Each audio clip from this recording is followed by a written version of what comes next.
Well, I said before the game that you would take a victory today, whatever way possible. I wasn't quite sure. I still agreed with that as we were going into the last throws of the game at 2-1, and Burnley were piling everyone forward. But look, Newcastle got over the line today on a really tricky occasion, really. But they made life harder for themselves because they just seemed determined to do it the hard way, and that's exactly what unfolded there behind me. I mean, look, first half it was kind of trying to get that breakthrough. They got it.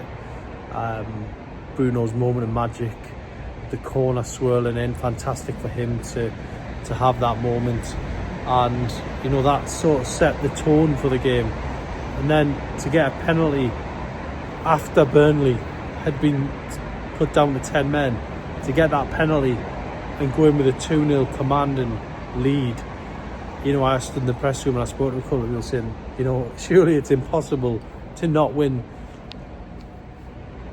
Surely it's impossible to throw this one away now. 2-0 up against 10 men at home.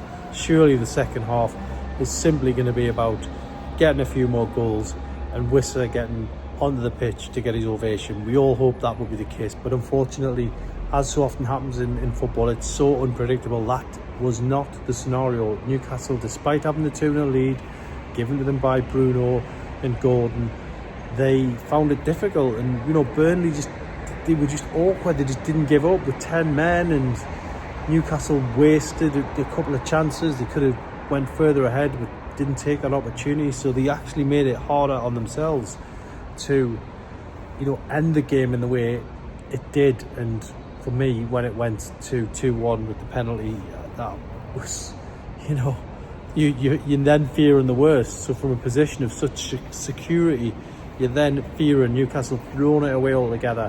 Thankfully, that didn't happen, despite Fleming's penalty that made it 2-1. There was an awkward moment in the box where a late sort of ball was pumped in, it bounced past everyone. Thankfully, Newcastle got away with it. That's the best way of looking at it.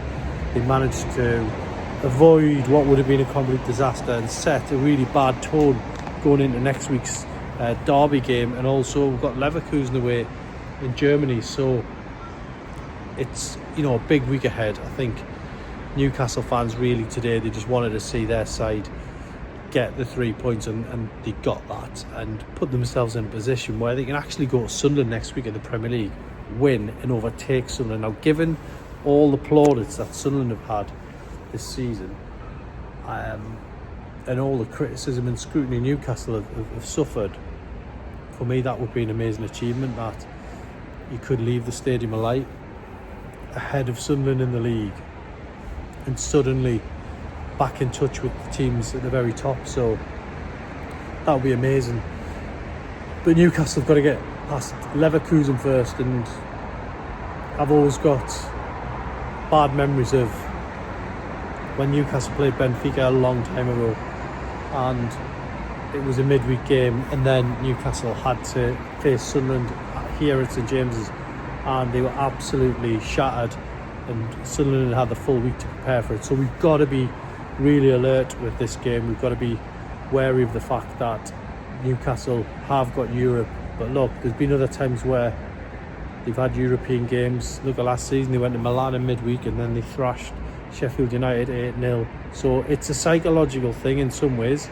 Yes, players will be tired. Yes, you could pick up more injuries, but it's psychological. It's another game.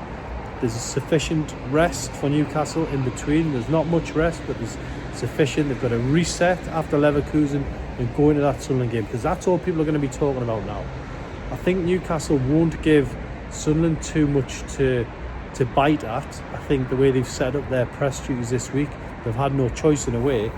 They cannot stage the press conference on the normal Friday morning, and it'll be pretty much straight after Leverkusen, and then they'll have 2 days to focus on the game. So I think it's set up in Newcastle's favour. Today puts them in a good place. Maybe they've got their sort of shaky moments out of the system in this match, and we don't get that next week at the Stadium of Light. But look, big week ahead. Trip to Germany, then a trip to Sunderland.